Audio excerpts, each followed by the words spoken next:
agora sim, agora eu vi o bip, hein? Ih! O Vasco, Vitória, Copa do Brasil.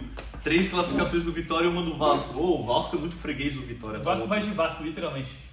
Eu acho que eu vou ser ousado, vou apostar no Vitória contra o Vasco, hein? Tá, vai.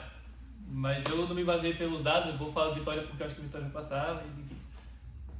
Aí, Podemos ir? pode ir. Tá no celular. Tá, cara, eu tô pra olhar aqui os dados, não vou ficar viajando na maionese. Ou tu tá se sentindo desconfortável? Não, tá, vamos lá. Lá É que se não aparece no vídeo, tá tudo bem, mas enfim. Ah, já apareceu? Tu que não viu. Tá sorte. Tá, vamos lá.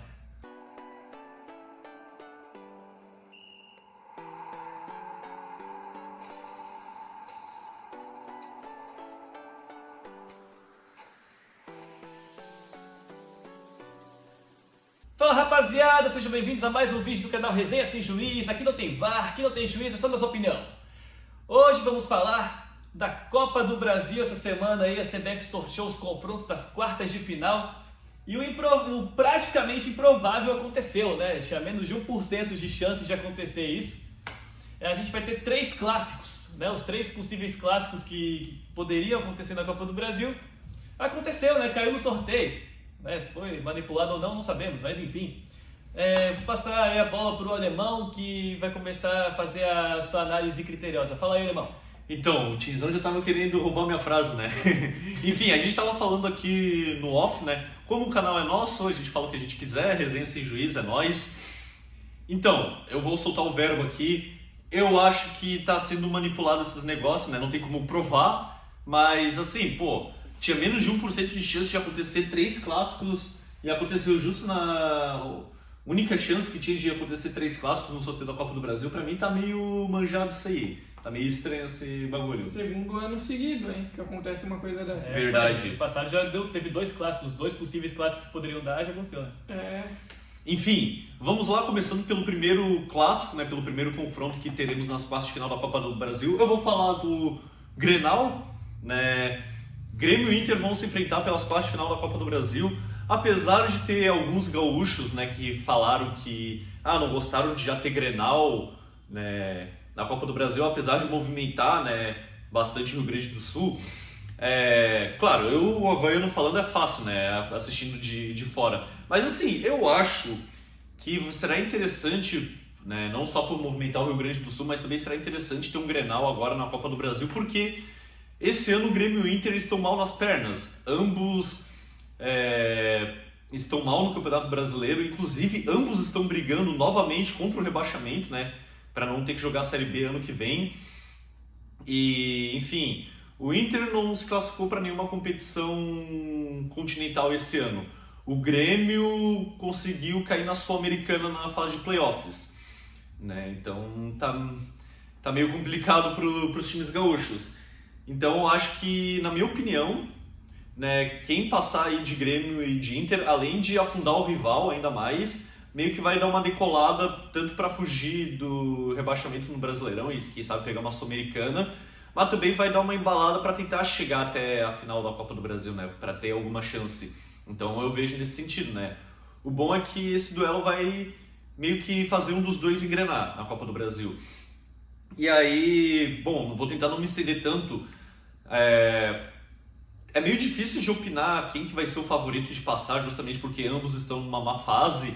Só que, assim, o histórico tende a pender mais pro Inter, né? O histórico dá um favoritismo pro Inter, apesar de clássico não ter favoritismo, né? Não ter favorito. Porque o Internacional, além de ter mais vitórias no clássico Grenal, já aconteceram aqui, que eu fui até buscar isso, já aconteceram 5 mata-matas, confrontos entre Grêmio e Inter em mata-matas, e o Inter passou em todos, né? Tá certo que 2 desses confrontos o Inter acabou passando pelo saldo de gols, né? Mas ainda assim é uma curiosa estatística, né? Que dos 5 confrontos mata-mata que teve Grêmio e Inter, contando competições nacionais e continentais, o Inter passou em todas. Então, eu acho que não tem favorito, mas o histórico pesa a favor do Inter. E outra coisa também, o que os gremistas também vão poder fazer caso eles passem, é incomodar o Inter, né? Zoar o Inter, porque o Inter está há 15 anos sem ganhar um título, e exatamente 10 anos atrás os colorados zoaram os gremistas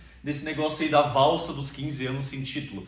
E agora os gremistas vão poder dar um troco. Então imagina para eles agora eliminando a última chance que o Inter tem de ganhar um título, né? Porque o Grêmio quebrou esse negócio, exatamente 15 anos quebrou ganhando um título de Copa do Brasil. E agora a única chance que o Inter tem de quebrar essa sequência de 15 anos sem títulos é na Copa do Brasil. Então imagina para o Grêmio eliminar o Inter, né, poder zoar ainda mais um ano, ou imagina o Internacional eliminando o Grêmio, chegando na final e sendo campeão e quebrando essa sequência de 15 anos. Então, querendo ou não, vai ser mais um Grenal histórico. E aí, meus amigos, acho que eles também têm a mesma opinião que eu, vou deixar eles falarem. Caso tenha alguma coisa a concordar. Eu tenho. Eu acho que essa questão, assim, pode ser que talvez o time que conseguir passar desse confronto, desse Grenal, engrene no Campeonato Brasileiro, ou não, né? Porque, tipo, os dois times, como o Alemão mencionou, tão ruins, e clássico, às vezes os times acabam jogando melhor justamente por ser contra o seu maior rival, né? Seu principal rival, então talvez tenha isso, né? Enfim, como os dois times estão ruins, talvez eles não engrenem de fato no Brasileirão, no restante da temporada, né?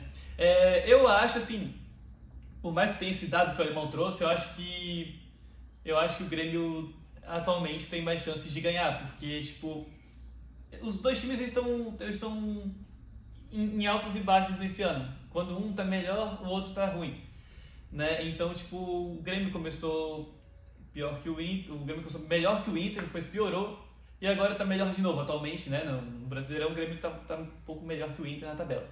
Então eu acho que isso pode ser um pouco favorável ao Grêmio, né? Vamos ver. E tu, Manu? Bom, a minha opinião também é a mesma deles, né? Que nem o Alemão mencionou. É um confronto que não tem como opinar, porque como a gente falou em um dos vídeos do canal sobre os maiores clássicos do Brasil, né? Vai estar em algum card por aqui, né? Aqui em cima. Meio que é um confronto que não tem favorito, independente de os dois times estarem em alta ou em baixa, ou apenas um estiver em alta e o outro em baixa. É um confronto bem equilibrado, então, porém, eu concordo, né, com o Marte, que eu aposto que o Grêmio ele vai se sagrar campeão, porque pelo que eu estou acompanhando a dupla gaúcha, o Grêmio ele vem ligeiramente um pouco melhor do que o Inter, né? E, bom, isso pode ser um indicativo que o Grêmio possa se classificar na Copa do Brasil, né? Chegar na semifinal da Copa do Brasil. Bom, sim, e sem contar que futebol é uma caixinha de surpresa. Exatamente. E aí, Manu, qual é o próximo clássico? Bom, o próximo clássico que eu vou falar é o clássico paulista entre Palmeiras e Santos, que é um clássico que, bom, obviamente não é tão grande quanto o Choque Rei, o Derby Paulista, ou até mesmo o Majestoso, né, entre São Paulo e Corinthians. Mas é um clássico que já teve bastante história, né? Não sei se vocês vão se lembrar que lá em 2014 o Palmeiras tinha acabado de subir da Série B, e o Palmeiras quase foi rebaixado no mesmo ano que subiu. Ele só não foi rebaixado por causa do Santos, que o Santos ele ganhou, se eu não me engano, do Vitória na última rodada, o que fez o Palmeiras se livrar do rebaixamento. Aí chega 2015, final da Copa do Brasil, Palmeiras e Santos. Palmeiras campeão nos pênaltis em cima do Santos. E em 2016 o Santos ele foi vice-campeão para o Palmeiras no Campeonato Brasileiro. Então meio que Santos e Palmeiras eles têm um retrospecto de confrontos assim, né, decisivos. Então, porém, eu acho que dentre os confrontos da Copa do Brasil, eu acho que dentre os confrontos da Copa do Brasil, esse confronto é o confronto mais desigual, se a gente for para pensar, porque o Santos não vem numa boa fase, o Palmeiras, já líder do Brasileiro, está numa excelente fase, com o time comandado pelo Abel Ferreira, Então, eu acredito que, dentre os 4 confrontos, o único confronto que tem um possível favorito é o Palmeiras e Santos, que o Palmeiras é majoritariamente favorito, mesmo sendo clássico. Então, bom, se a gente for falar de questões de análise de vitórias, derrotas, títulos, essa questão o Palmeiras se sobressai um pouquinho, né? Principalmente no número de vitórias, sendo que o Palmeiras tem quase 30 vitórias a mais, se eu não me engano, do que o Santos, ou até mais, né, no caso. Então, enfim, e vocês, o que vocês têm a dizer sobre esse clássico? Então, galerinha, uma coisa que eu achei até engraçado o Emanuel ter esquecido, e a final da Libertadores de 2020. Agora deixa eu falar. Que o Palmeiras também... Esqueci. O Palmeiras tem sido o maior carrasco do Santos desde que o Santos salvou o Palmeiras em 2014, né?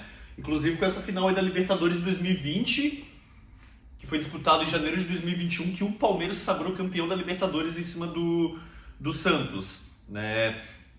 E aí, não vamos estender tanto, eu também concordo com o Manolo, acho que o Palmeiras é favorito e vai passar em cima do Santos, não é para puxar o saco dele, mas como ele falou, o Palmeiras está numa fase melhor, é líder brasileiro, né? E apesar do Santos também estar disputando 3 competições ainda, o futebol que o Santos está praticando, né, tá complicado. Enquanto o Palmeiras está lá em cima brigando, né, liderando o Campeonato Brasileiro, o Santos está igual dupla Grenal brigando para não ser rebaixado. Né? Não sei nem como é que o Santos ainda está na Sul-Americana, né? E também até mesmo na Copa do Brasil, mas enfim, claro, como o Márcio falou e sempre nos fala, futebol é uma caixinha de surpresa, né? Vai que o Santos surpreenda, né? Vai que o Neymar resolva fazer alguma coisa, mas... Se o Neymar fizesse alguma coisa, o Martian no jogo contra o Palmeiras, o Martian ia ficar feliz, né? Eu vou trazer a estatística aqui antes de passar para o Martin. Mata-mata entre Santos e Palmeiras, o Santos leva melhor. O Santos passou em 8 oportunidades, enquanto o Palmeiras passou em 4, mas é isso, Martin? Então, eu acho que desse confronto aí, o Palmeiras é o favorito, justamente pela questão de o Palmeiras tá numa boa fase, está liderando o Campeonato Brasileiro, e o Santos está lutando contra o rebaixamento, né, de vez em quando entra na zona de rebaixamento, de vez em quando fica fora. Mas, enfim, eu acho que o Palmeiras é favorito, torcer pro Neymar, pro Neymar não fazer nada, assim, nem jogar, mas é isso. Total hater do Neymar. Mas é isso que eu tenho pra falar. Vai ser cancelado, hein? Pois é, estamos aí, né? É resenha sem juiz. E o próximo clássico, seu Martin? Beleza, o próximo clássico é Cruzeiro e Atlético Mineiro. Né? É o clássico de Belo Horizonte. Enfim, já se enfrentaram em algumas Copas do Brasil aí. O alemão que está com os dados aí vai poder falar certinho depois, mas já se enfrentaram. Parece que teve uma história recente ali, um clássico que o Atlético Mineiro conseguiu passar em 2015 pelo Cruzeiro, né? Mas, enfim, eu acho que desse confronto, por mais que o Cruzeiro esteja melhor no Campeonato Brasileiro, sei lá, eu acho meio difícil, porque na verdade é meio difícil de prever clássico, né? Meio difícil, justamente pelo aquele motivo que eu falei no Grenal, né? No clássico, os times jogam melhor, enfim, quando estão enfrentando o seu principal rival. Então é meio difícil de prever clássico. Tem outras coisas em jogo, né? Não é só bola rolando. Então, enfim, mas eu acho que o Atlético Mineiro vai acabar sendo feliz e se classificando para a semifinal. E aí, vocês? Então, pra mim, eu acho que é o segundo confronto mais difícil de analisar um favorito, né? Quem vai passar, além do Grenal. Claro, o Cruzeiro está melhor no Campeonato Brasileiro, né? E, enfim, o Cruzeiro também se sagrou campeão mineiro em cima do Galo esse ano. Só que temos alguns retrospectos, né? O Galo tem mais vitórias no Clássico Mineiro, porém nos confrontos mata-matas o Cruzeiro se classificou 12 vezes quando enfrentou o Atlético Mineiro, enquanto o Galo se classificou apenas 7 oportunidades, né? Sei lá, muito difícil de opinar quem que vai passar. Sei lá, acho que vai o Cruzeiro por estar em melhor fase, né? Mas não me surpreenderia se o Galo também passasse. É difícil, né? Clássico é complicado analisar um favorito. Clássico. Manolo? Bom, também não vai fugir muito disso, né? Que nem foi falado do Grenal, do Grêmio Inter. Cruzeiro e Atlético Mineiro é um clássico que tem muita parelhidade, né? No caso, os dois times sempre é um confronto cheio de emoções, cheio de reviravoltas, cheio de pancadaria também, né? No caso, né? Que nem ocorreu no último clássico. Enfim, mas é um clássico que, tipo, se eu fosse apostar em alguém, eu apostaria no Cruzeiro também, pela questão de estar melhor colocado no Brasileirão, né? Mas se o Atlético Mineiro passar, não vou me surpreender. Eu já tô falando aqui que eu gostaria que o Atlético passasse. Porém, se o Cruzeiro passar, beleza. Então é um clássico que nem o Grenal, difícil de opinar no fim. Enfim, Martin, o último confronto. Bom, o último confronto vai ser entre Vasco e Vitória, o único que não foi clássico desse sorteio da Copa do Brasil. Enfim, eu acho que, não estou me baseando em dados, mas eu acho que o Vitória tem mais favoritismo, até pelo que fez nas oitavas de final diante do Atlético Paranaense, que perdeu de 2-0 no primeiro jogo e fez uma remontada de 4-0 no jogo da volta. Né? O Vitória está com um time legal aí, está no meio da tabela do Campeonato Brasileiro, é verdade, mas enfim, está melhor que o Vasco ainda assim. E eu acho que o Vitória é favorito. Enfim, fala aí vocês. Na real, o Vasco e o Vitória estão brigando contra o rebaixamento, né? Mas o Vitória está melhor colocado do que o Vasco, está mais no meio da tabela, enquanto o Vasco ainda está ali na zona de rebaixamento. Exatamente. Bom, eu vou me basear em dados, né? Eu sei que futebol sempre tem surpresas, né? Uma caixinha de surpresas, voltando a repetir. Mas é que assim, Vasco e Vitória tem um negócio especial, né? Claro, não é um clássico, mas é um confronto interessante, na minha opinião. Porque assim, o Vitória meio que tem sido pedra no sapato do Vasco em últimas oportunidades. O Vitória foi o time que rebaixou o Vasco pela primeira vez, né? O Vasco foi rebaixado pela primeira vez no Campeonato Brasileiro em 2008, perdendo em casa, em São Januário, para o Vitória. Até em confrontos recentes, pelo que eu lembro, assim, o Vitória acaba ganhando do Vasco, e também já tivemos confrontos de Copa do Brasil entre Vitória e Vasco, e dos 4 confrontos o Vitória passou em 3, né? E o Vasco só passou em 1. Claro, o Vasco agora que deu uma engrenada com um técnico novo, pode ser que passe do Vitória, mas eu acho que vai passar o Vitória, né? Ainda mais pelo que o Márcio acabou de falar do que o Vitória fez contra o Atlético Paranaense. E tu, Manolo, o que tu acha? Bom, eu também acho que o Vitória vai passar, que nem eu falei no começo do vídeo. O único confronto que a gente possa dizer que tem um favoritismo é Palmeiras e Santos. Porque isso se enquadra tanto na questão do Cruzeiro e Atlético Mineiro não tem um favorito, Grêmio Internacional não tem um favorito, e Vasco e Vitória também não tem um favorito. Porque os dois times, eles estão digamos, pé de igualdade principalmente no Campeonato Brasileiro, que nem um alemão ressaltou, o Vitória tá mais bem colocado do que o Vasco. O Vasco está na zona, né, de rebaixamento e tal. Então, bom, é um confronto que não tem favorito. O Vasco tem, talvez, o peso da camisa seja um diferencial, né? Porque o Vasco, querendo ou não, é um time que é maior que o Vitória, tanto na questão de títulos, quanto na questão de história, né? Do Vasco. Então, porém, eu acredito que o Vitória vai passar, porque o Vitória tá melhor atualmente no campeonato. Claro, o confronto da Copa do Brasil vai ser daqui a um dia, né? Vai ter tempo, muita coisa pode mudar, né, no caso. Mas, enfim, eu acredito que o Vitória passe. Marco? Beleza. Só para finalizar, então, os confrontos da Copa do Brasil das quartas de final vão ser nas semanas do dia 26 de agosto e do dia 2 de setembro. Só para complementar aí. Bom, bem lembrado. Pra galera ficar ligada aí. Então é isso. Fica mais um vídeo aí. Deixe sua curtida, seu comentário, né? Faça aí seus palpites. Se inscreva no canal. Ativa o sininho para receber as próximas notificações. E é isso, galera. Se inscreva no canal, muito importante pra gente, a sua inscrição, tá certo? E é isso aí, um abraço, até o próximo vídeo. Valeu, tamo junto.